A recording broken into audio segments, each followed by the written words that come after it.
But isn't this going to be a way of life? Aren't we going to hear from time to time that company X, company Y, individual X, individual Y got hacked, and there's not a whole lot you can do to stop that completely? Yeah, there is nothing you can do to stop it completely. There are no silver bullets. I think fundamentally, you know, we're going to live in this age where hopefully 2 or 3 years down the road, the frequency of them, the size of them, the sheer scale of them will go down.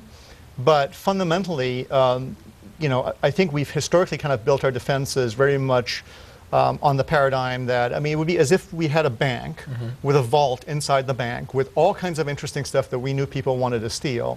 And we chose to basically lock up the bank by basically just locking the doors, closing the windows, no cameras, no other security, right?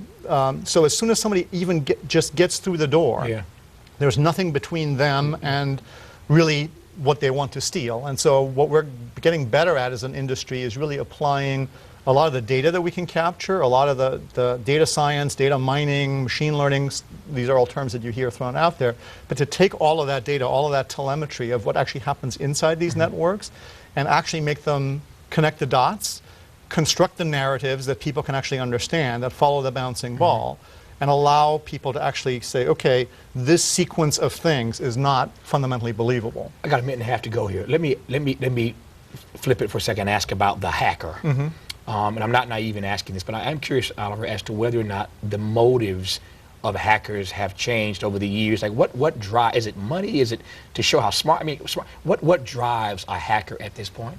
Hacking is a skill.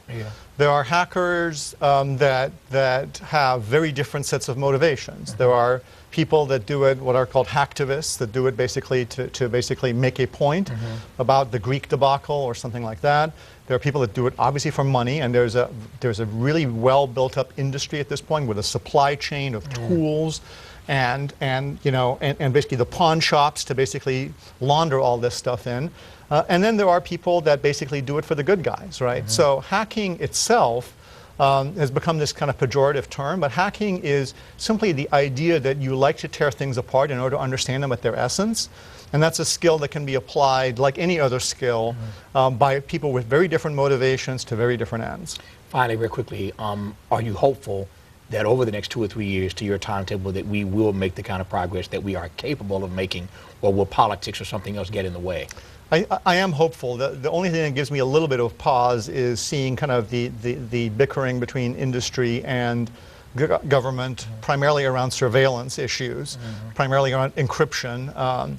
Those things tend to kind of put us on the wrong side of the divide.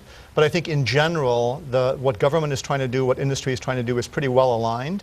And it's simply a question of really mobilizing and getting there and changing out all these legacy systems. Oliver Tavakoli of Vectra, cybersecurity expert on our program tonight on what happened last week. And with all due respect to Oliver, I still got my questions. But I'll leave it there for tonight. Oliver, good to have you on the program. Thank you, Tavis. Thanks for your insights. That's our show for tonight. Thanks for watching, and as always, keep the faith.